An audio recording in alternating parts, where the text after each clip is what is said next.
انما المؤمنون اخوة.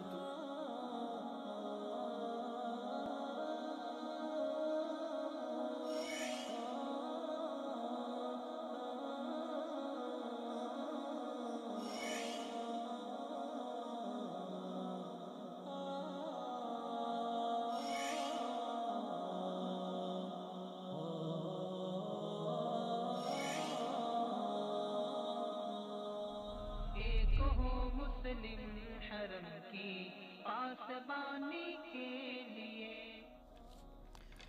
بسم اللہ الرحمن الرحیم. السلام علیکم ناظرین، میں ہوں آپ کا ہوسٹ جہاں مناز، پروگرام ایک مسلم کے ساتھ. آپ ہمیں لائیو دیکھ رہے ہیں، اور اگر آپ سیٹلائٹ پہ ہمیں لائیو نہیں دیکھ سکتے تو ہماری ویب سائٹ www.visalurdu.tv پر ہمیں لائیو دیکھ سکتے ہیں. ہماری اپلیکیشن اینڈرائڈ یا ایپل فون کے اسٹور سے بھی ڈاؤن لوڈ کی جا سکتی ہے. جیسا کہ آپ کو معلوم ہے کہ یہ ذی الحجہ کا مہینہ، مبارک مہینہ آنے والا ہے. دنیا بھر سے لاکھوں مسلمان حرمین شریفین میں جمع ہو چکے ہیں، اور وہ اپنی حج کی عبادت ادا کرنے کے لیے مکہ کی طرف سفر کر رہے ہیں. آج ہم اپنے پروگرام میں بات کریں گے کہ حج ہمیں کیا درس دیتا ہے، حج سے اتحاد امت کا ہمیں کیا درس ملتا ہے، منا، مزدلفہ اور عرفات کا وقوف ہمیں کس بات کی تلقین کرتا ہے، احترام حج یا ایام حج کا احترام کیا ہے، اور ہم بات کریں گے کہ یہ حج کا سفر، محبتوں کا سفر کیسے ہے. ہم بات کریں گے اسلام میں حج کی کیا اہمیت ہے، اور ہم بات کریں گے کہ حج کرنے کے بعد اپنے اعمال کی حفاظت کس طرح کی جائے. اس میں ہمارے ساتھ میں گفتگو ہوں گے جناب حافظ اقبال صاحب، جناب سید آل عمران صاحب، جناب راجہ ارشد محمود صاحب، اور مکہ المکرمہ سے ہم کچھ حجاج کرام کو بھی اپنے ساتھ لیں گے اور ان سے پوچھیں گے کہ حج کی کیسے انتظامات اس دفعہ کیے گئے ہیں، کیا وہ مطمئن ہیں، انہیں یہ سفر کر کے کیسا لگا، اور ان کی وہاں پہ کیا فیلنگس ہے. حج ہمیں کیسے اتحاد امت کا درس دیتا ہے، اس بات پہ ناظرین سوچنے اور سمجھنے کی بات ہے، دیکھنے کی بات ہے، مشاہدے کی بات ہے. حج وہ عظیم عبادت ہے جس کے دوران لباس کی قید سے انسان کو آزاد کر دیا جاتا ہے. صرف ایک لباس تمام مسلمانوں کے جسم پر موجود ہوتا ہے، اور وہ تقویٰ کا لباس ہے. وہ دو چادریں ہیں جو انسانوں میں جو رسمی تفریق ہے، جو دنیاوی تفریق ہے، وہ مٹا دیتے ہیں. اور اگر ہم زبان کی بات کریں تو حج وہ عظیم عبادت ہے جس میں زبان کی قید بھی ختم کر دی جاتی ہے. ہر حاجی بیت اللہ شریف کے گرد طواف کا چکر کاٹ رہا ہوتا ہے، وہ اپنے قدم منا، مزدلفہ اور عرفات کی طرف بڑھا رہا ہوتا ہے، مگر اس کی زبان پر ایک ہی نعرہ ہوتا ہے، ایک ہی آواز ہوتی ہے، لبیک اللہم لبیک، لبیک لا شریک لک لبیک، ان الحمد والنعمت لک والملک لا شریک لک. اے اللہ میں حاضر ہوں، اے اللہ میں تیری بارگاہ میں حاضر ہوں، اے اللہ تیرے سوا کوئی شریک نہیں، اے اللہ تو ہی مالک الملک ہے. یہ الفاظ ہر حاجی ادا کر رہا ہوتا ہے. اور حج اپنے گناہوں سے مغفرت، اپنے گناہوں کی معافی اور اپنے گناہوں کی ندامت کا سب سے اہم ذریعہ ہے. کہتے ہیں کہ جب ایک انسان حج ادا کرتا ہے تو اس کے بعد وہ ایسے دھل کے رہ جاتا ہے جیسے اس نے ابھی جنم لیا ہو، گویا کہ وہ ماں کے پیٹ سے ابھی نکلا ہو. پھر یہ بڑا ضروری ہے کہ حج کے بعد ان ارکان کی، اس عبادت کی حفاظت کی جائے اور اپنے اعمال کو ضائع ہونے سے بچایا جائے. اس کے لیے کیا کیا جائے، جی ہم آج اپنے مہمانوں سے بات کریں گے. اگر آپ ہمارے پروگرام میں شرکت کرنا چاہیں تو ہمارا نمبر اسکرین پہ آ رہا ہے، آپ بھی ہمیں لائیو کال کر سکتے ہیں. حج ایک عبادت، جب آپ طواف کعبہ کر لیتے ہیں اس کے بعد آپ کی عبادت فقط نماز تک رہ جاتی ہے. کیا ہماری عبادت صرف یہی ہے کہ ہم مکہ میں جائیں، طواف کریں اور نمازیں ادا کریں؟ نہیں، ہرگز نہیں، ایسا ہرگز نہیں. حج کا پیغام یہ نہیں ہے.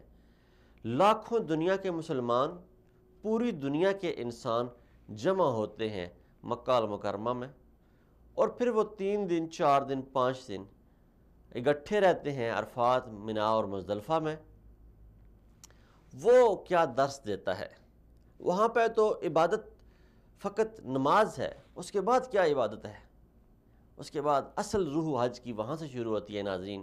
وہاں پہ ہمیں اکٹھا ہونا ہوتا ہے، وہاں پہ ہمیں ایک دوسرے سے میل ملاپ کرنا ہوتا ہے، وہاں سے ہمیں ایک دوسرے کا تعارف کرنا ہوتا ہے، وہاں سے شروعات ہوتی ہے اسلامی بھائی چارے کی، وہاں سے شروعات ہوتی ہے انسانی بھائی چارے کی، اور وہاں سے شروعات ہوتی ہے انسانی ہمدردی کی اور ایک دوسرے کو جاننے کی۔ جب انسان اپنی عبادات کو احسن طریقے سے ادا کر چکا ہوتا ہے تو تب وہاں پہ ایک دوسرے کے ساتھ انٹروڈکشن شروع کیا جاتا ہے، ایک دوسرے سے ساتھ میل ملاپ کیا جاتا ہے، ایک دوسرے کے دکھ درد کو جانا جاتا ہے، ایک دوسرے کے مسائل کو سنا جاتا ہے، ایک دوسرے کے بارے میں جاننے کی کوشش کی جاتی ہے۔ حج فقط سیاسی اور سماجی اور اخلاقی طور پر انسان کی تربیت کرتا ہے۔ انسان کی حج کیسے تربیت کرتا ہے؟ جب انسان قربانی دیتا ہے تو اس کے اندر ایک اثار کا جذبہ پیدا ہوتا ہے، ایک قربانی کا جذبہ پیدا ہوتا ہے۔ جب وہ حج سے واپس آئے تو وہ معاشرے کا ایک پرامن شہری بن کے رہ جاتا ہے۔ وہ جو سخت غصے والا تھا، وہ جو سخت کنجوس تھا، اس کے اندر ایک رواداری کا عنصر پیدا ہو جاتا ہے، ایک محبت کا عنصر پیدا ہو جاتا ہے۔ وہ لوگوں کے لیے قربانی کا اس کے اندر جذبہ پیدا ہوتا ہے۔ جب ہم ایک امام کے پیچھے عرفات میں نماز پڑھتے ہیں تو یہ اتحاد امت کا سب سے بڑا مظہر ہے۔ یہ ویسے تو ہم دن میں 5 دفعہ نماز باجماعت ادا کرتے ہیں، اور وہ جو نماز ہم باجماعت ادا کرتے ہیں وہ ہمیں اتحاد کے ہی درس دیتی ہے۔ اسلام کا ہر پہلو، ہر امر ہمیں اتحاد کا درس دیتا ہے، چاہے وہ جماعت کے ساتھ نماز ہو، چاہے وہ حج کی عبادت ہو، چاہے وہ عیدین کی نمازیں ہوں، عیدوں کی نمازیں ہوں۔ جب ہم عیدیں ادا کرتے ہیں، عید کی نماز ہم ادا کرتے ہیں، پھر ہم جمعے کی نماز ادا کرتے ہیں، تو اس کو اگر بتدریج دیکھا جائے تو جب انسان جماعت کے ساتھ 5 وقت کی نماز ادا کرتا ہے، اس کے لیے سخت ترین تلقین کی گئی ہے، تاکید فرمائی گئی ہے کہ کوشش کریں کہ جماعت کے ساتھ نماز ادا کی جائے۔ اس سے یہ ہوتا ہے کہ آپ اپنے محلے کے، اپنے ارد گرد کے لوگوں کے ساتھ ملاپ رکھتے ہیں، ان سے ملتے ہیں، ان کا ایک دوسرے کا دکھ درد بانٹتے ہیں، اور پھر جب جمعے کا دن آتا ہے تو آپ اپنے علاقے کی سب سے بڑی مسجد میں جاتے ہیں، سارے مسلمان وہاں پہ اکٹھے ہوتے ہیں، ایک دوسرے سے ملتے ہیں۔ یہ ملنا ملانا کیا ہے؟ یہ انسان کی، یہ مسلمانوں کی تربیت ہے کہ آپ ایک جسم ہو، آپ ایک جان ہو۔ اگر ہم بات کریں اسلامی بھائی چارے کی تو اسلام وہ واحد مذہب ہے کہ جس نے بارڈر کی، جس نے وطن کی اور جس نے ملک کی حدود کو ختم کر دیا ہے۔ پوری دنیا میں بسنے والے مسلمان ایک دوسرے کے بھائی قرار دے دیے گئے ہیں۔ جب پوری دنیا میں بسنے والے مسلمان ایک دوسرے کے بھائی قرار دے دیے گئے ہیں تو تب وہ جو ہمارے بارڈرز کی، ہمارے ملک کی حدود و قیود تھیں، ان سے ہمیں استثناء قرار دے دیا گیا ہے۔ پوری دنیا میں بسنے والے مسلمان ایک جسم واحد کی مانند ہیں۔ ہمارے ساتھ موجود ہیں جناب حافظ محمد اقبال صاحب۔ السلام علیکم حافظ صاحب، بہت مہربانی، آپ نے وقت دیا۔ وعلیکم السلام ورحمۃ اللہ وبرکاتہ۔ شکریہ جاوید مناز صاحب۔ جناب حافظ صاحب، آپ کو بھی پتہ ہے حج کا مبارک مہینہ ہے، تو اس میں آپ کیا سمجھتے ہیں کہ حج اتحاد امت کا کیا درس دیتا ہے اور کس طرح دیتا ہے؟ تھوڑا سا اس پہ روشنی ڈالیں گے پلیز۔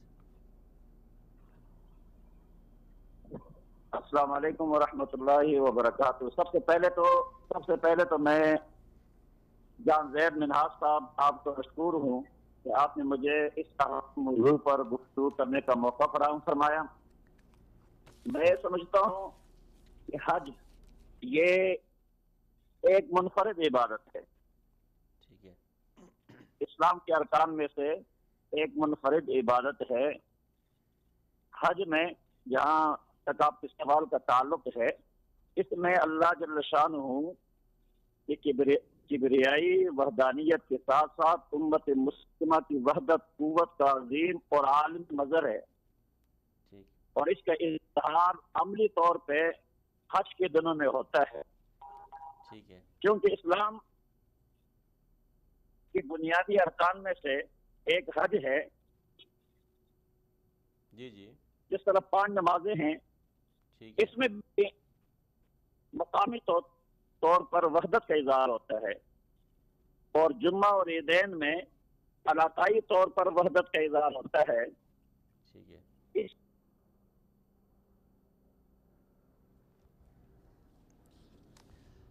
حافظ صاحب کے پاس کوئی سگنل کا مسئلہ ہے، ان کی آواز ٹھیک نہیں آ رہی تھی۔ جیسے کہ ہم اپنے پروگرام میں بات کر رہے تھے کہ جو ہم نماز اسلام نے ہمیں بھائی چارے کا، جو اسلامی بھائی چارے کا درس دیا ہے، وہ ہمارے علاقائی اور جو بارڈر یا ملک کی حدود و قیود ہیں ان سے مسلمانوں کو آزاد کر دیتا ہے۔ وہ کس طرح کرتا ہے کہ اسلام نے تمام مسلمانوں کو، دنیا میں بسنے والے کسی بھی کونے میں خواہ مسلمان ہو، امت واحد کا جو ہے وہ ایک درس دیا ہے اور انہیں ایک جسم کی مانند قرار دیا ہے۔ پھر خطبہ حجۃ الوداع میں نبی پاک صلی اللہ علیہ وسلم نے فرمایا کہ تم سب آپس میں برابر ہو، کسی کالے کو گورے پر، کسی گورے کو کسی کالے پر، کسی عربی کو اجمی پر اور کسی اجمی کو عربی پر کوئی فضیلت حاصل نہیں ہے۔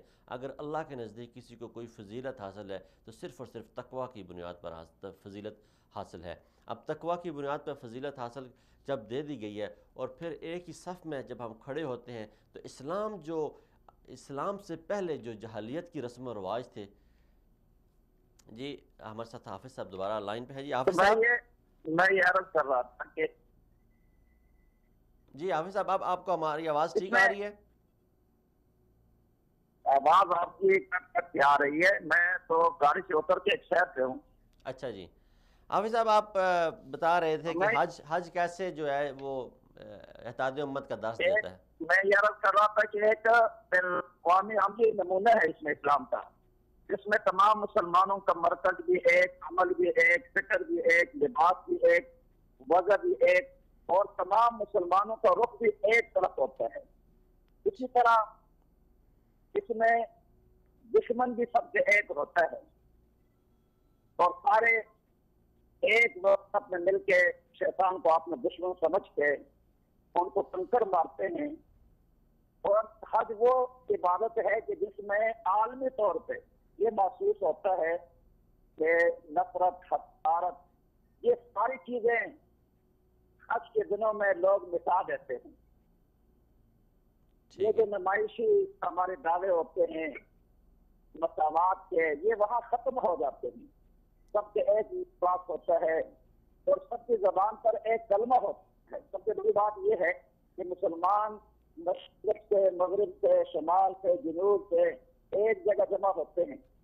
اب آپ کے ممالک میں ان کا الگ الگ ترانہ ہوتا ہے، کوئی پاکستان کا ترانہ جانتا ہے، کوئی کسی اور ملک کا، کوئی کسی اور ملک کا، لیکن یہاں آ کے سب کا ترانہ بھی ایک ہو جاتا ہے، لبیک اللہم لبیک لبیک لا شریک لک لبیک ان الحمد والنعمت لک والملک لا شریک لک۔ اس طرح ان کا ترانہ ایک ہو جاتا ہے، اسی طرح ان کا لباس بھی ایک ہو جاتا ہے، اور وہ ساری تقریب جو عام طور پہ ہم اپنے علاقوں میں دیکھتے ہیں، بڑے ہونے کی تقریب، مالدار ہونے کی تقریب، شاہ کی تقریب، غریب کی تقریب، امیر کی تقریب، وہاں حج کی عبادت میں یہ ساری تقریبیں ختم ہوتی ہے، اور سب کے سب اللہ کی طرف، جس طرح ظاہری طور پر ان کا لباس بھی ایک ہوتا ہے، زبان کا کلمہ بھی ایک ہوتا ہے، ترانہ بھی ایک ہوتا ہے، سب کا رخ بھی ایک طرف ہوتا ہے، اسی طرح ان کے دلی جذبات بھی سب کے یکساں ہوتے ہیں، حافظ صاحب سب اللہ کی طرف متوجہ ہوتے ہیں۔ اقبال صاحب اس سے بین الاقوامی طور پہ جی یا دونوں اخوت کا درس ملتا ہے۔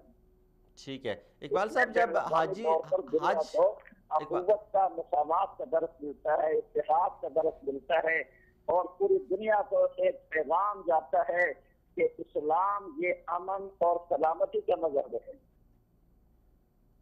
اور اس میں کوئی تفریق نہیں ہے۔ اب دیکھیں حج کے موقع پہ سب سے پہلے لوگ خانہ کعبہ میں جاتے ہیں۔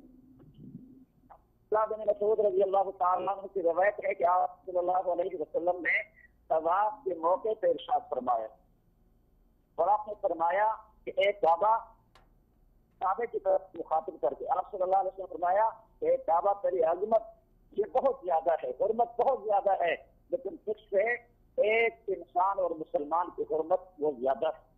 اور اس لیے آپ صلی اللہ علیہ وسلم نے حج کے موقع پہ جو آخری خطبہ ارشاد فرمایا، اور یہ خطبہ عالمی دنیا کے لیے منشور ہے اور بہت بڑا منشور ہے. اور اس خطبے میں آپ صلی اللہ علیہ وسلم نے دنیا میں یہ ایک دوسرے پہ جو فوقیت لوگ جتلاتے ہیں، رنگ کے اعتبار سے، نسل کے اعتبار سے، علاقے کے اعتبار سے، آپ صلی اللہ علیہ وسلم نے فرمایا کہ تم سب آدم کے اولاد ہو، اور کسی پر آدمی ہونے کے اعتبار سے یا عربی ہونے کے اعتبار سے کوئی فوقیت نہیں ہے. تو یہ حج یہ بین الاقوامی طور پہ پوری دنیا کو ایک امن کا پیغام جاتا ہے کہ اسلام امن اور سلامتی کا مظہر ہے، اور اس میں کوئی تفریق نہیں ہے. اور پھر ایک انسانیت کا درس آپ صلی اللہ علیہ، یہ جو کعبہ ہے یہ جس کی طرف ہم جھکتے ہیں، آپ صلی اللہ علیہ وسلم نے ایک مسلمان کے خون کو حافظ صاحب یہ تو آپ کی باتیں، حافظ صاحب اقبال صاحب یہ آپ کی باتیں ہو گئیں، اقبال صاحب یہ باتیں ہو گئیں. یہ بتائیے کہ حج ایک اتنا بڑا رکن ہے اسلامی زندگی میں، مسلمان کی زندگی میں، کہ جب وہ حج ادا کر لیتا ہے تو اس کے نام کے ساتھ ایک حاجی لگ جاتا ہے. وہ کیا اپنے کیسے اعمال کو اور اپنی کیسی تربیت لے کے جائے کہ تاکہ معاشرے پہ ایک مثبت اثر پڑے اس کا، اس کے بارے میں کوئی مختصر سا آپ کیا رائے دینا چاہیں گے؟ اسی طرح آپ کا ایک سوال تو یہ ہے کہ عرفات میں اور منا میں اور اسی طرح مزدلفہ میں لوگ جمع ہوتے ہیں، تو یہاں سے ہمیں کیا سبق ملتا ہے؟ یہاں سے پہلی بات تو یہ ہے کہ جب منا میں جاتے ہیں وہاں صرف یہ نہیں ہوتا کہ مسلمان 5 نمازیں پڑھتے ہیں، بلکہ وہاں پر ایک شہر آباد ہو جاتا ہے، اور پوری دنیا سے، دنیا کے کناروں سے، مختلف ممالک سے، مختلف نسل کے اور مختلف رنگوں کے لوگ جمع ہوتے ہیں. بہت مہربانی حافظ صاحب، آپ کا موقف ہمارے پاس پہنچ گیا اور آپ نے بہت اچھے طریقے سے حج کا جو مقصد ہے وہ بتایا، اور آپ نے بتایا کہ جو پوری دنیا میں سے مسلمان اکٹھے ہوتے ہیں وہ یہاں سے ایک مقصد لے کے جاتے ہیں، اور اسلامی دنیا کو، نہ صرف اسلامی دنیا کو بلکہ عالمی دنیا کو ایک امن کا درس دیا جاتا ہے اس حج کے موقع پر. اور حج کے موقع پر یہ ایام حرمت ہیں، یہ شہر حرمت ہیں، ان میں آپ نے بتانے کی یہ کوشش کی ہے کہ حج جیسے اللہ کے نبی نے فرمایا کہ کعبہ میں آپ صحابہ کی جماعت کے ساتھ داخل ہوئے، فرمایا اور دیکھا کعبہ کی طرف، فرمایا اے کعبہ تو کتنی شان والا ہے، کتنی حرمت والا ہے، کتنی عظمت والا ہے، مگر تجھ سے زیادہ عزت، حرمت، عظمت اور شان والی ایک چیز ہے، اور وہ ہے مومن کا دل. جس نے ایک مومن کا دل دکھایا اس نے تجھے 100 بار شہید کرنے کے برابر گناہ پایا. تو ناظرین اکرام، جو لوگ اس سعادت اور بابرکت سعادت کو حاصل کر رہے ہیں، اس بابرکت سفر پہ گئے ہوئے ہیں، وہ خیال کریں کہ وہاں پہ کیونکہ حبس ہوتی ہے، وہاں پہ گرمی ہوتی ہے، وہاں پہ موسم بڑا شدید ہوتا ہے، تو بار بار غصہ آتا ہے، لیکن کسی کے ساتھ بدتمیزی نہ کریں، ہر کسی کے ساتھ محبت اور اخوت سے پیش آئیں. ہمارے ساتھ اس وقت ایک مکہ سے حاجی موجود ہیں، طاہر صاحب، ہم ان سے بات کریں گے. السلام علیکم حاجی صاحب. السلام علیکم ورحمۃ اللہ. وعلیکم السلام. جی حاجی صاحب، آپ مکہ میں موجود ہیں اس وقت، ماشاءاللہ. آپ کیا دیکھتے ہیں کہ جو حج کے انتظامات ہیں وہ کیسے کیے گئے ہیں، اور پاکستانی گورنمنٹ کی طرف سے جو آپ کو سہولیات دی گئی ہیں وہ کیسی ہیں؟ ماشاءاللہ بہترین انتظامات ہیں، رہائش کے انتظامات بھی بہترین ہیں، اور کھانا پینا بھی بہترین ہے. رہائش البتہ تھوڑی دور ہے، لیکن اس کے لیے انہوں نے ٹرانسپورٹ کا بہترین انتظام کیا ہوا ہے. 24 گھنٹے سروس ہے، بآسانی لوگ آ جا سکتے ہیں حرم میں بھی اور اپنی رہائش گاہوں میں بھی. انتظامات کے حوالے سے ماشاءاللہ جو ہے بہت شاندار ان کے انتظامات ہیں. ماشاءاللہ جی، یہ تو زبردست ہو گیا، انتظامات بڑے اچھے ہیں. اور جو معاونین ہیں وہ بھی بہترین رہنمائی کرتے ہیں، کوئی پریشانی ہو، کوئی مشکل ہو تو اس سے وہ زبردست رہنمائی کرتے ہیں. اللہ پاک ان کی جزائے خیر دے. ماشاءاللہ جی، اس پہ تو حکومت داد کی مستحق ہے.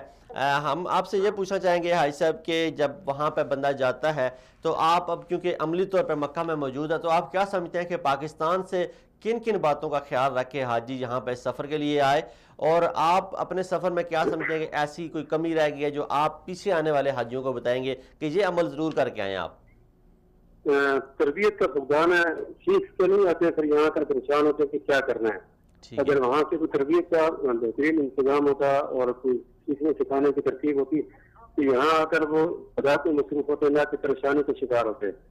اگر وہ انتظامات پاکستان سے ہی کر لیے جائے تربیت کے حوالے سے تو یہاں بہت زیادہ سہولت ہو ان کو آگے عبادات اور اپنے مناسب وغیرہ کی ادائیگی میں. اچھا، تو تربیت کا فقدان ہے اور صبر نہیں ہے ان میں. صبر نہیں ہے، جیسے وہ جیسے ہم بھی بات کر رہے تھے موسم میں شدت ہے، تحمل کا مظاہرہ کرنا چاہیے. اچھا، بہت اچھی بات ہے. تو آپ یہ کیا سمجھتے ہیں کہ جو باقی ہماری مستورات ہیں، ہماری مائیں بہنیں بیٹیاں ہیں، ان کے لباس کے حوالے سے بہت زیادہ شکایات ہمیں موصول ہوتی ہیں، تو اس حوالے سے کیا اس دفعہ گورنمنٹ نے کوئی ایکشن لیا ہے؟ عبائے کا انتظامات کیے گئے ہیں، برقعے کے انتظامات کیے گئے ہیں، دیے گئے ہیں برقعے؟ جی آپ کو تو ایسی کوئی بےپردگی دیکھنے میں نہیں آئی. اچھا، لباس بھی ماشاء اللہ ٹھیک ہے اور اکثر عبایا میں ہوتے ہیں یا کافر لباس ہوتی ہیں. اچھا، خاص شکایت نظر نہیں ہے. ٹھیک ہے. تو باقی جو آپ کی صحت کے حوالے سے یا حجاج کرام کے پاس جو میڈیکل سہولیات ہیں، جو باقی عملہ اس دفعہ پہنچا ہے، وہ کیا تربیت یافتہ ہے؟ جی تقریباً وہ بھی ٹھیک ہے. کچھ ڈاکٹر جو ہیں صبح فون تک بیٹھے رہتے ہیں، تھوڑا سا بےصبری کا وہ اظہار کرتے ہیں، تھوڑا سا خوش رویہ ہوتا ہے ان کا، لیکن اوور آل ٹھیک ہے. وہ مجموعی اعتبار سے. اچھا، تو اور کوئی ایسی بات آپ جو سمجھتے ہیں کہ پاکستانی عوام کو یا پاکستانی حجاج کرام کو آپ مکہ مکرمہ سے کوئی میسج دینا چاہتے ہیں یا آپ بتانا چاہتے ہیں جو پاکستانی لوگوں کو کوئی بات؟ جی کہ جو عمرہ یہ حج کے لیے آئے تو تربیت لے کے آئے.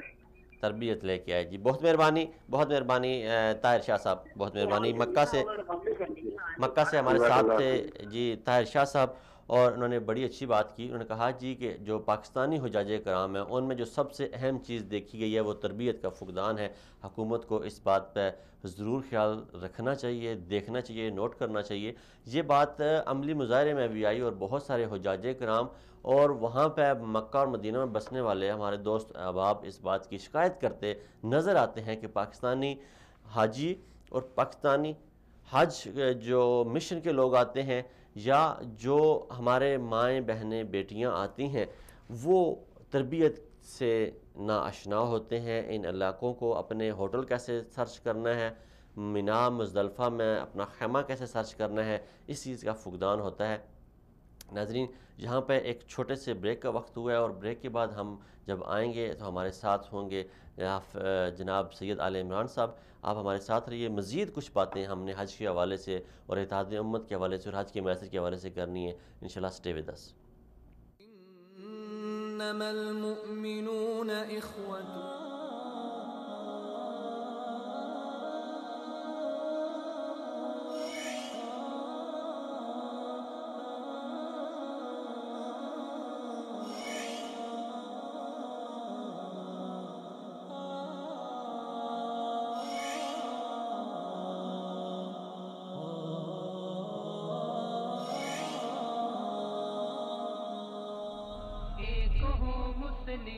حرم کی پاسبانی کے لیے welcome back after the break. ناظرین بریک پہ جانے سے پہلے ہم بات کر رہے تھے کہ مکہ میں اس وقت کیا مناظر ہیں. ایک حاجی ہمارے ساتھ تھے طاہر شاہ صاحب، انہوں نے بتایا کہ مکہ میں اس وقت کیا مناظر ہیں. بے شک اس وقت مکہ میں بڑے ہی عظیم اور روح پرور مناظر ہیں. لاکھوں حجاج کرام پوری دنیا سے اکٹھے ہو چکے ہیں مکہ المکرمہ میں. وہ اللہ کا شہر اللہ کے مہمانوں سے چھلک رہا ہے، جھلک رہا ہے، اور وہاں بے شمار آنسو روزانہ کی بنیاد پر تڑپ جو دل میں تڑپ تھی وہ لیے پہنچ رہے ہیں. جب وہ کعبہ وہ خانہ خدا کے سامنے لوگ پہنچتے ہیں تو وہ ضبط ٹوٹ جاتے ہیں. ناظرین اکرام یہ منظر ہیں، یہ مناظر ہیں جس کی کچھ عکس بندی کی شاید ہمارے الفاظ، ہمارے جذبات اس بات کے ہماری زبان کا ساتھ نہیں دے سکتے. ہمارے ساتھ موجود ہیں جناب سید آل عمران صاحب. السلام علیکم. وعلیکم السلام. شاہ صاحب بہت مہربانی، آپ نے وقت دیا. جی آپ کی محبت ہے اور وقت تو ایسے کاموں کے لیے دیا نہیں جاتا کہ یہ تو حاضری ہوتی ہے، خوش قسمتی ہوتی ہے سر. بڑی عادت ہوتی ہے، اعزاز ہوتا ہے. بہت نوازش، بہت نوازش. حج کے مہینہ ہے، حج کا پر رونق ماہ ہے، حج کے ایام ہیں، عقیدتوں اور محبتوں کے ایام ہیں. شاہ صاحب آپ کیا کہتے ہیں کہ حج کیسے اتحاد امت اور وحدت امت کا درس دیتا ہے؟ رب کائنات نے انسان کے لیے بہت ساری نعمتیں رکھی ہیں اور ہمیں قرآن پاک جیسا خوبصورت تحفہ عنایت کیا ہے. پھر جب ہم دیکھتے ہیں تو اللہ نے توبہ کی صورت میں، عبادت کی صورت میں ہمارے لیے بہت ساری نعمتیں رکھی ہیں. اور اسی طرح حج کا یہ جو مہینہ ہے یہ بھی اللہ پاک کی ایک نعمت ہے. صاحب استطاعت جو لوگ ہیں، اور صاحب استطاعت اگر نہ بھی ہوں تو ہر کسی مسلمان کے اندر یہ ایک خواہش ہوتی ہے، ایک دل میں ایک خواب ہوتا ہے کہ وہ اپنے پاک پروردگار کے گھر کا مہمان بنے اور خاص طور پہ خانہ کعبہ کے سامنے مناجات ادا کرے، خدا کی وحدانیت کی بات کرے، اور پھر سرکار دو عالم حضرت محمد مصطفیٰ صلی اللہ علیہ وآلہ وسلم کے خوبصورت وطن میں جائے اور اپنا عاشقوں سے اپنا حال دل بیان کریں. آج جو ہے یہ ایک ایسا اللہ پاک نے صفت رکھا ہے کہ جس میں تمام جتنے بھی ممالک ہیں وہاں سے لوگ اکٹھے ہو کے مکہ المکرمہ میں آتے ہیں، اور پھر ایک کیفیت کا سما ہوتا ہے، ہر طرف تکبیر کی صدائیں ہوتی ہیں.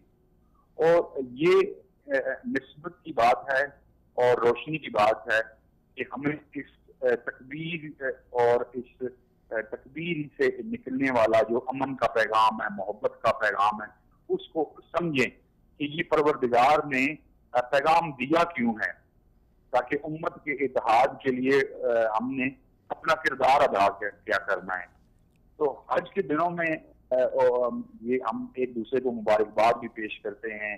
وہاں پہ جو ظاہر جاتے ہیں، حاجی جاتے ہیں، اس میں سب سے پہلے تو یہ بات کرنا چاہوں گا کہ سعودی حکومت ہے اور جو وزارت حج ہے اس پہ بہت بڑی ذمہ داری عائد ہوتی ہے، اور وہ ہمیشہ جو ہے وہ حاجیوں کا بڑے محبت سے، بڑے اچھے انداز سے، پرتپاک انداز سے استقبال کرتے ہیں. اور یہ اتنا بڑا اجتماع ہوتا ہے کہ اس کو سنبھالنا بھی ایک بہت بڑا ایک کام ہوتا ہے. لیکن ہمیشہ سعودی حکومت جو ہے وہ سرخرو ہوئی ہے، اور ہمیں بھی چاہیے کہ ہم جتنے حاجی وہاں پہ جاتے ہیں وہاں متعلقہ محکمے کے لوگوں سے اتفاق کریں، ان کا ساتھ دیں، اور حج اس طرح ادا کریں کہ جیسے حج ادا کرنے کا حق ہے. جلد بازی میں اور خانہ پوری میں جلدی جب آپ اپنے مختلف جو حج کے احکامات ہیں ان کو ادا کریں گے تو حج کا اصل مقصد جو ہے وہ آپ کے سامنے نہیں آئے گا. جب آپ کے اندر ایک محبت کی خوشبو پیدا ہوگی، خدا سے جڑت کی بات کریں گے، تکبیر کو اپنے اندر بسائیں گے، اور پھر آپ جو ہے وہ اسی طرح محبتیں بھی پھیلا سکتے ہیں. اور اس حج کے موقع پر تمام ممالک سے جو لوگ آتے ہیں ان کو بھی چاہیے کہ ایک دوسرے ملکوں کا خیال رکھیں، محبت پیدا کریں، فروغ امن کے لیے کام کریں. اور خدا کے گھر میں جب ہم ایک ہو کے رہتے ہیں تو وہ پھر پروردگار ہماری زندگیوں میں برکتیں لاتا ہے.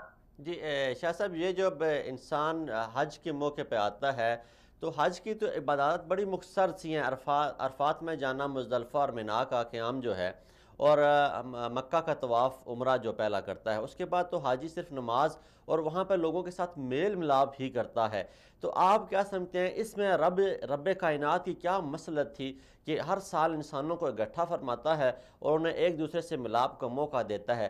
کیا یہ ہمیں اس بات کا درس دیا جا رہا ہے کہ اتحاد امت تمہاری بقا کے لیے بہت ضروری ہے؟ جی بہت اچھی بات کی ہے. دیکھیں جیسے تہوار ہوتے ہیں، رسمیں ہوتی ہیں، فریضے ہوتے ہیں، اسی طرح اللہ پاک نے بھی یہ میں سمجھتا ہوں کہ یہ اللہ کا تہوار ہے. اور اللہ تعالیٰ جب اپنے مہمانوں کو اپنے گھر میں بلاتا ہے تو پھر وہ دیکھیں آپ کے اس کا سب سے اہم بات یہ ہوتی ہے کہ ہم ایک دوسرے کا خیال رکھتے ہیں. اور حاجی جو ہیں وہ ایک دوسرے کو تلاش کرتے ہیں. کوئی انگلینڈ سے آتا ہے، کوئی کوریا سے آ رہا ہے، کوئی بنگلہ دیش سے آ رہا ہے، کوئی انڈیا سے آ رہا ہے، کوئی پاکستان سے آ رہا ہے، کوئی ایران سے آ رہا ہے. تو یہ سب ایک دوسرے سے ملتے ہیں, محبتیں پھیلاتے ہیں. اور آپ نے دیکھا ہوگا کہ رشتے جو ہیں اس موقع پہ رشتے بنتے ہیں, دوستیاں بنتی ہیں. کئی بار ایسا ہوا ہے کہ ہم ایک دوسرے کو نہیں جانتے, لیکن کسی کا اچھا رویہ جو ہے وہ آج پہ جب ہم دیکھتے ہیں, ملتے ہیں, بہت سارے ہم زندگی میں ایسے لوگ ملتے ہیں جو ایک دوسرے کو نہیں جانتے ہوتے, لیکن وہ حج کے دنوں کے رفیق ہوتے ہیں. تو پھر اس وقت وہ ان کو تعلقات کو آگے بناتے ہیں. تو یہ اللہ پاک نے جو ہے وہ بید رکھا ہے. اصل بید یہی ہے کہ ہم نے ایک اچھی روحیں جو ہیں وہ اکٹھی ہوتی ہیں, اور روحیں مل کے جب خدا کے گھر کا طواف کرتی ہیں تو وہ پھر نسبتوں کی بات ہوتی ہے, اور دل کے اندر سے روشنی آتی ہے, اور یہ ایک محبت کا سلسلہ ہے خدا تعالیٰ کا, یہ اللہ کا تہوار ہے. جی عالم عمران صاحب, آپ کیا آخری سوال ہمارا کہ آپ کیا سمجھتے ہیں کہ حج ایک اتنا بڑا فریضہ ہے اسلامی عمل میں, اسلامی زندگی میں, کہ جب حاجی ادا کر لیتا ہے تو ہمارے معاشرتی طور پر اس کے ساتھ, اس کے نام کے ساتھ ایک ٹیگ لگ جاتا ہے حاجی کا. تو یہ جو حاجی کا ٹیگ لگتا ہے, اسے کیسے سنبھالا جائے, اپنے قول اور فعل سے کیسے لوگوں کو, مزید لوگوں کو دلوں میں یہ محبت پیدا کی جائے کہ وہ اگلے سال اس شخص کو دیکھتے ہوئے حج کی سفر کے لیے روانہ ہوں؟ جی بالکل صحیح. دیکھیں, یہ اعزاز ہوتا ہے. جیسے مختلف لوگوں کو آپ کسی ادارے میں کام کرتے ہیں, کوئی پروفیسر بنتا ہے, کوئی ڈاکٹر بنتا ہے, کوئی فوجی بنتا ہے, تو اس کو اعزازات ملتے ہیں, میڈلز ملتے ہیں. تو خدا بھی اپنے جو محبت کرنے والے ہیں ان کو حاجی جیسا خوبصورت اعزاز دیتا ہے. اب حج کا اصل جو مقصد وہ یہی ہے کہ ہم نے اللہ تعالیٰ کی وحدانیت کی بات کرنی ہے کہ خدا ہمیں کیا بتانا چاہ رہا ہے. کہ حج جب آپ کریں گے تو آپ کا دل جو ہے وہ نرم ہو, آپ کا دوسروں کے ساتھ رویہ کیسا ہو, آپ کی جو زندگی ہے کیا اس کے اندر تبدیلی آئی ہے, کیا آپ نے اپنی زندگی میں سماجی رویے اپنے اندر بیدار کیے ہیں. دیکھیں, انسان جو ہے وہ فتح کا پتلا ہے.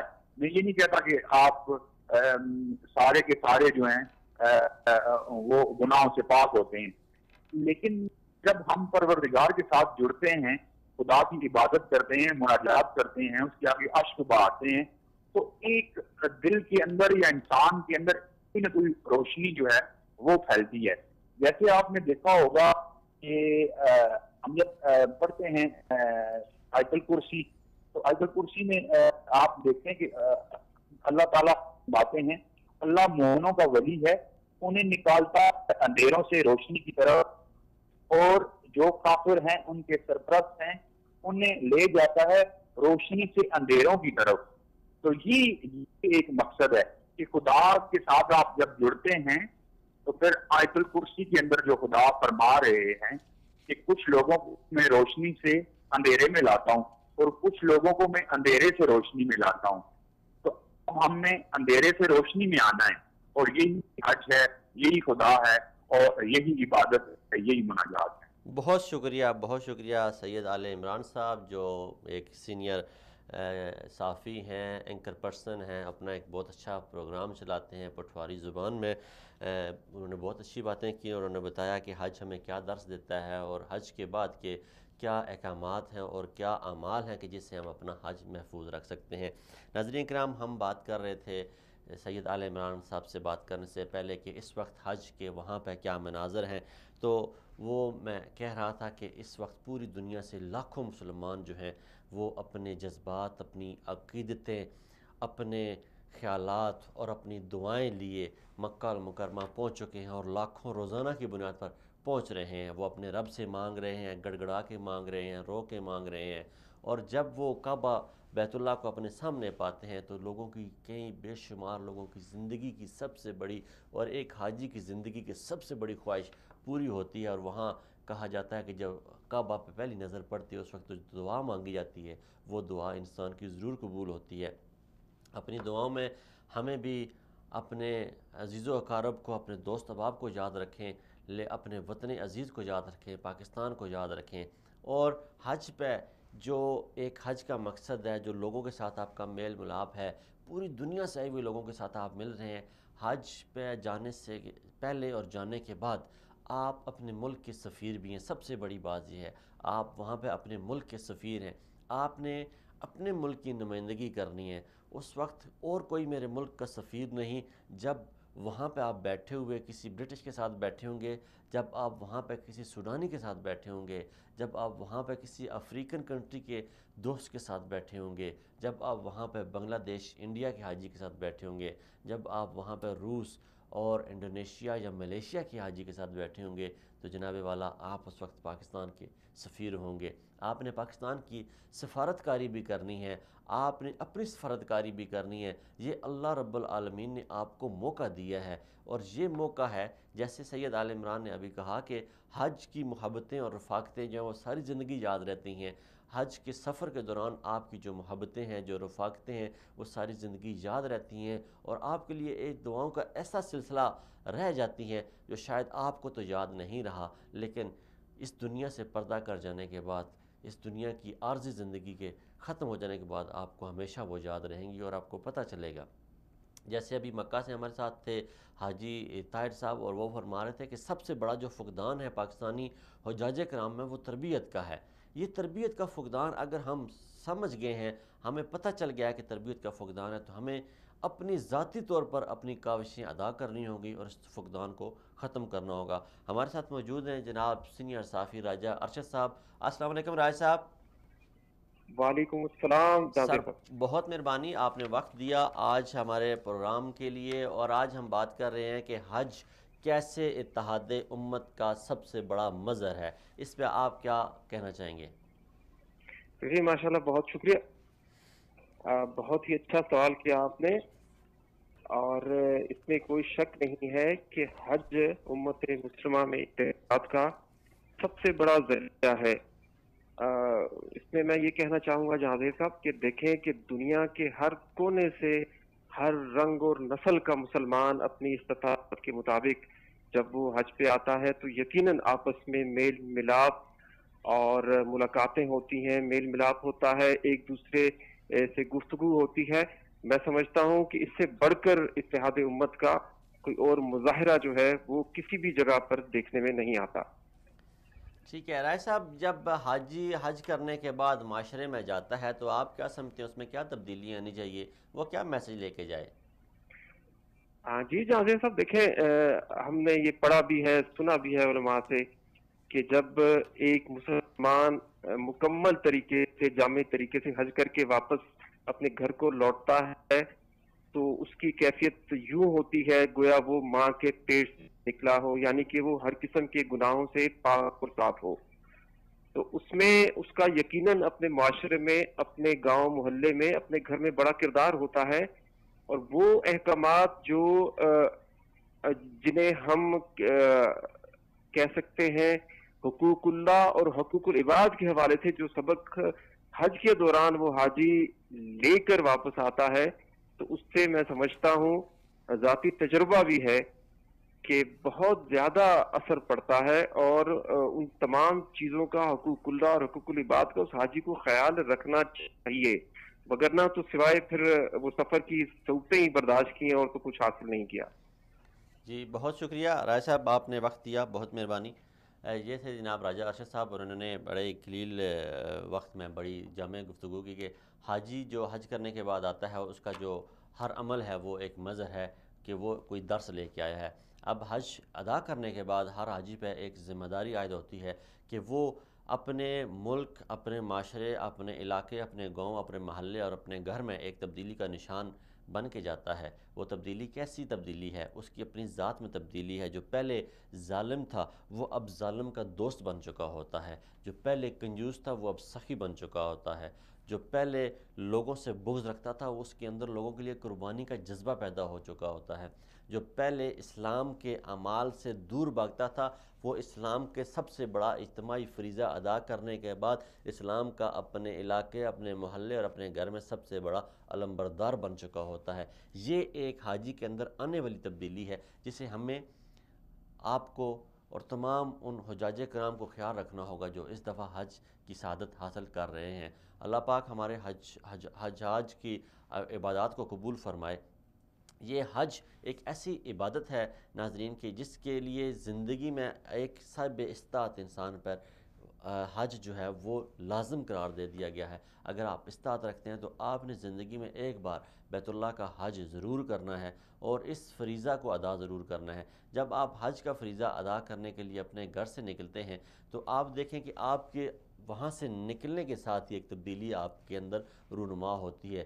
جو دنیاوی زہری جو شان و شوکت ہوتی ہے اس سے ہم پناہ مانگتے ہیں، اس سے کہ ہم چھٹکارا حاصل کرتے ہیں۔ وہ 2 چادریں ہم اوڑھ لیتے ہیں جو ہمارا آخری اور ابدی لباس ہوگا، اور وہی اگر خدا نخواستہ حج کے دوران کوئی حادثہ پیش آ جائے، حاجی اپنی زندگی سے ہاتھ دھو بیٹھے تو حاجی کے لیے وہ سہولت، وہی 2 چادریں اس کا آخری لباس بھی ہوتی ہیں۔ تو ہم جب اپنے گھر سے نکلتے ہیں تو آپ یہی سمجھ کے نکلتے ہیں، آپ حضرات جب اپنے گھر سے نکلیں تو یہی سمجھ کے نکلیں کہ آپ نے وہ احرام کی نہیں، وہ کفن کی 2 چادریں پہنی ہیں۔ اور پھر جب ان چادروں کے ساتھ ہم سفر حج پہ نکلتے ہیں اور مکہ مکرمہ پہنچتے ہیں، اور پھر وہاں سے حج ادا کرنے کے بعد ہم روضہ رسول صلی اللہ علیہ وآلہ وسلم پہ جاتے ہیں، تو ہمیں کن باتوں کا خیال رکھنا چاہیے؟ پچھلی دفعہ بھی ہم نے بتایا تھا۔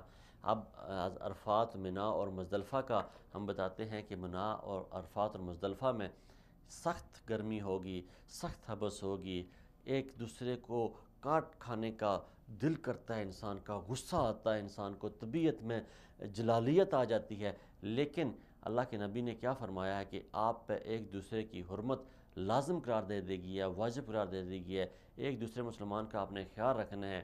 آپ نے وہاں پہ اسی لیے خطبہ حجت الوداع میں اللہ کے نبی نے فرمایا کہ کسی کے منہ پہ تم نے چماٹا نہیں مارنا، یہ تمہارے لیے حرام قرار دے دیا گیا ہے، حرمت قرار دے دی گئی ہے تمہارے لیے کسی کے منہ پہ چماٹا مارنے کی، اسی طرح کسی کے ناحق خون بہانے کی، اسی طرح کسی کے ساتھ ظلم و زیادتی کرنے کی۔ یہ حج کی پابندیاں ہیں، یہ احرام کی پابندیاں ہیں، یہ حالت احرام کی پابندیاں ہیں۔ آپ نے وہاں پہ خوش اخلاقی سے پیش آنا ہے۔ حاجی جب مکہ سے نکلتا ہے، مینا پہنچتا ہے، مینا کے بعد وہ سٹے کرنے کے بعد وہ سیدھا عرفات میں جاتا ہے۔ تو عرفات میں جانے سے پہلے اگر ممکن ہو میرے عزیز بھائیوں، دوستوں، بہنوں، بیٹیوں، تو سب سے اہم جو چیز ہے، جو سب سے ضروری چیز ہے آپ کے لیے، وہ یہ ہے کہ آپ وہاں پہ جانے سے پہلے آپ خطبہ حجت الوداع کو پڑھ لیں۔ عرفات کے میدان میں بیٹھ کے وہ خطبہ حجت الوداع ضرور پڑھیں جو اللہ کے نبی نے امت کے لیے ایک ضابطہ حیات دیا، ایک ضابطہ اخلاق بنایا، ایک ایسے موتی پروئے انسانیت کے لیے جو رہتی دنیا تک انسانیت کے لیے ایک ابدی، ایک ازلی اصول بن چکے ہیں۔ اللہ کے نبی کے وہ ارشادات ضرور ان کو دیکھیں، اور پھر وہاں پہ دیکھیں کہ اللہ کے نبی کے کیا عمل تھے۔ اللہ کے نبی نے خطبہ حجت الوداع کے بعد بیٹھ کے رب ذوالجلال سے گڑ گڑا کے دعائیں مانگیں۔ وہ کس لیے دعائیں مانگیں؟ وہ میرے لیے اور آپ کے لیے دعائیں مانگیں، اس امت کے لیے دعائیں مانگیں، اس امت کی بھلائی کے لیے دعائیں مانگیں، ہمارے ماں باپ بہن بھائیوں کی بھلائی کے لیے دعائیں مانگیں، ہماری مغفرت کے لیے دعائیں مانگیں۔ ہمیں بھی چاہیے کہ جب ہم عرفات کے میدان میں بیٹھے ہوں تو غروب آفتاب تک اس رب ذوالجلال سے ایسے گڑ گڑا کے دعائیں مانگیں کہ ہماری دعاؤں کا رد ہونے کا چانس ہی نہ رہے۔ ہم اپنی حاجات کو اپنے رب کے سامنے ایسے پیش کریں کہ رب کہے کہ اے میرے فرشتوں، دیکھو کہ اس انسان کے بارے میں تم یہ کہتے تھے کہ یہ دنیا میں جا کے شر پھیلائے گا، یہ دنیا میں جا کے نیکی نہیں کرے گا۔ دیکھو میرا رب، میرا بندہ کیسے آج اس میدان میں کھڑے ہو کے، جس میں روز محشر کو اس نے پھر اکٹھا ہونا ہے، پھر کھڑے ہونا ہے، کیسے دنیا کی ہر چیز سے وہ بے پرواہ ہو کے مجھ سے مانگ رہا ہے۔ آج جو یہ مانگ رہا ہے اس کو عطا کر دو۔ تو کاش یہ میرے لیے بھی اور آپ کے لیے بھی ہماری زندگیوں میں یہ موقع ہے جب وہاں ہم جا کے رب ذوالجلال سے گڑ گڑا کے مانگیں، ہم وہاں جب آنسوؤں کی زبان میں مانگیں، جب وہاں ہم اشکوں کی زبان میں مانگیں، جب ہمارے الفاظ ختم ہو جائیں تو ہمارے آنسو ہمارے الفاظ بن جائیں، تو تب ہمارا رب کہے کہ میرے فرشتوں، اے میرے فرشتوں، دیکھو میں اس پہ فخر کرتا ہوں، تم بھی فخر کرو، تم گواہ رہنا، آج یہ جو کچھ مانگ رہا ہے میں سے عطا کرتا ہوں، تاکہ ہمارا حج مقبول ہو، ہماری عبادات مقبول ہوں، ہماری دعائیں مقبول ہوں، ہمارا یہ سفر مقبول ہو، ہمارا یہ طریقہ مقبول ہو، اور ہم جب حج کے سفر سے واپس آئیں تو ہم اپنے معاشرے میں، اپنے علاقے میں، اپنی سوسائٹی میں اور اپنے گھر میں ایک ایسی مثال بن جائیں کہ اگلے سال ہمارے محلے، ہمارے گھر، ہمارے معاشرے کا ہر شخص یہ تقلید کرتا ہوا جائے کہ پچھلے سال یہ شخص حج کر کے آیا ہے، تو اس کی ذات میں جو تبدیلی میں نے دیکھی ہے،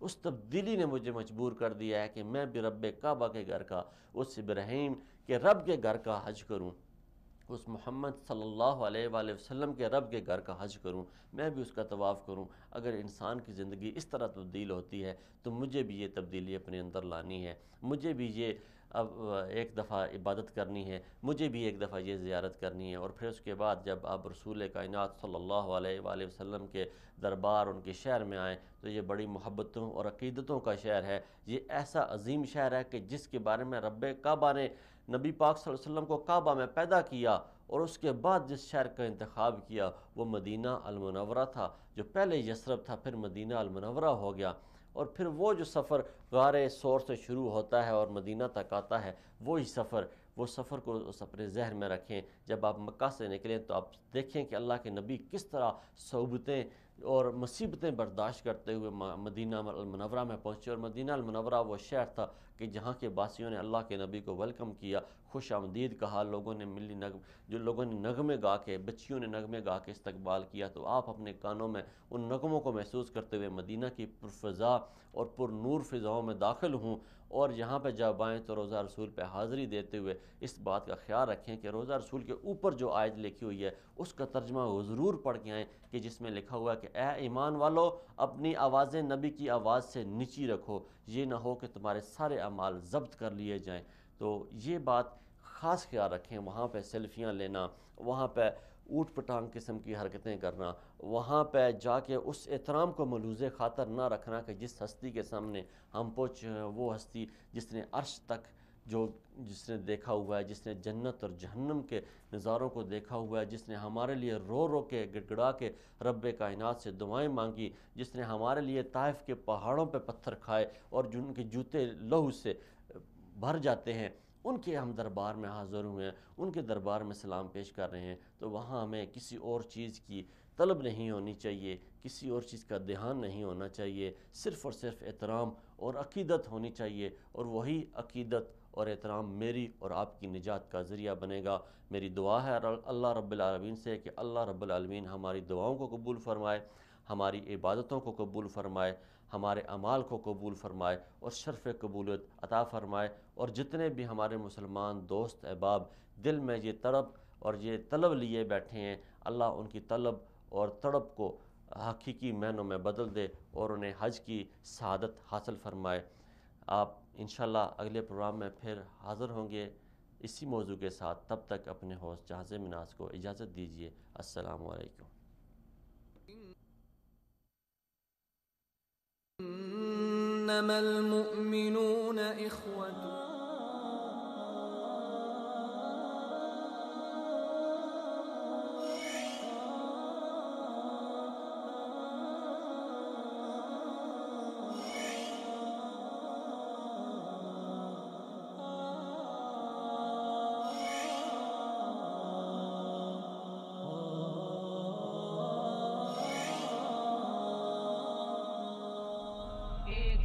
مسلم حرم کی پاسبانی کے لیے